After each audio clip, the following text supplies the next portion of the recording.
توك توك اهوت في طريق الاستراد وماسك لي ملف في ايده. اهو ماسك ملف في ايده اهو، مخبيه وشه اهو، انا اهو ماسك ملف في ايده اهو، وقاعد يخبطنا في شارع الاستراد. انا اهو ماشي، انا اهو وقاعد اهو يشخر اهوت ويشتم هو اللي معاه في الاستراد، وقاعد يخبط العربيات واخد يحك العربيات اهوت، قاعد يخبط العربيات اهوت يحك لنا وهو ماشي قاعد يحك العربيات اهو. ايه ده بس ايه اهو بيقول اهو مش همه حاجه برضه. انا اهو انا اسمي شهاب، ماشي، انا اسمي شهاب من عند الجمعيه، اسمه شهاب من عند الجمعيه مفك اهو في منطقة اسمها الجمعية، والناس رايحة جاية، عيال بتشتري حاجات، ستات رايحين السوق. فجأة صوت توك توك داخل بسرعة مش طبيعية. التوك توك مش عادي، توك توك لونه اسود وفيه استيكرات غريبة، واللي سايقه شاب لابس تيشيرت مقطع وبنطلون نازل نصه، والمفك اللي عمل الرعب. الشاب ده ماسك مفك كبير في ايده.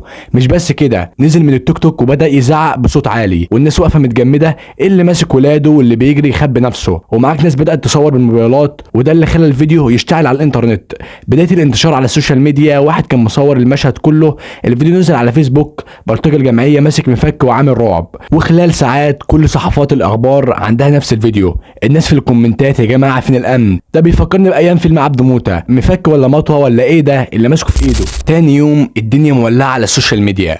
في لايف بيقول تم القبض على شاب بلطجي الجمعيه بعد تداول الفيديو وهو يحمل مفك. الناس بدات تقول اهو كده صح لازم يتحاسب، وفي ناس تقول لا يا جماعه ممكن كان مظلوم. بس الحقيقه بعد التحريات لقوا التوك توك قدام بيته، واهله بيقولوا هو كان بيغير كاوتش التوك توك، المفك بتاع شغل مش بتاع تهديد. اول ظهور لشاب بعد القبض عليه لقطه مشهوره جدا، شاب واقف قدام الكاميرا لابس نفس اللبس بس وشه مرعوب شويه. المحقق بيقول له انت كنت ماسك مفك وبتخوف الناس ليه؟ وهو بيرد يا باشا والله كنت بدور على رزقي ومعايا مفك عشان الكاوتش، ولا كنت قصدي اضر حد بيه. اللقطه دي قلبت راي الناس من تاني، ناس بدات تقول ده غلبان مش بلطجي، ده ضحيه ظروف مهما كان غلط، مش لازم نمشيها كده. فيديوهات بدات تنتشر، محلات بتبيع مفكات وتكتب عليها مفك شهاب كنوع من الترويج والمرح يعني.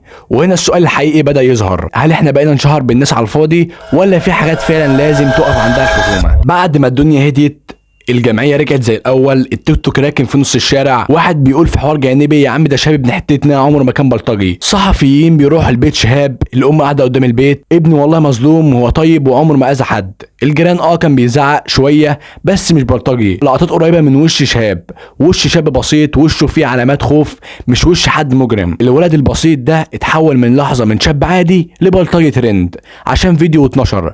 في علم النفس ده اسمه تشويه السمعه الاجتماعي، بيبدا بموقف صغير بيتضخم على السوشيال ميديا ويتحول لقصه جديده كل واحد بيحط عليها كلام. وانا حاولت ان انا اجمع المعلومات من كل حته عشان اوصل معلومه صح ليكم، والاسوأ ان الولد نفسه ممكن يتاثر نفسيا ويصدق انه فعلا مجرم علشان الناس قالت كده. قبل ما تصور وتعمل فيديو اسأل نفسك، ممكن اكون بظلم حد؟ ممكن الكلمة اللي هكتبها تدمر عيلة كاملة زي شاب اللي في يوم واحد اتحول من سواق توك توك لحديث مصر كلها؟ مش جبن اللي بنشوفه هو حقيقة. وكان معاك ياسر أزامل، ما تنساش اللايك والاشتراك عشان تنضم لينا.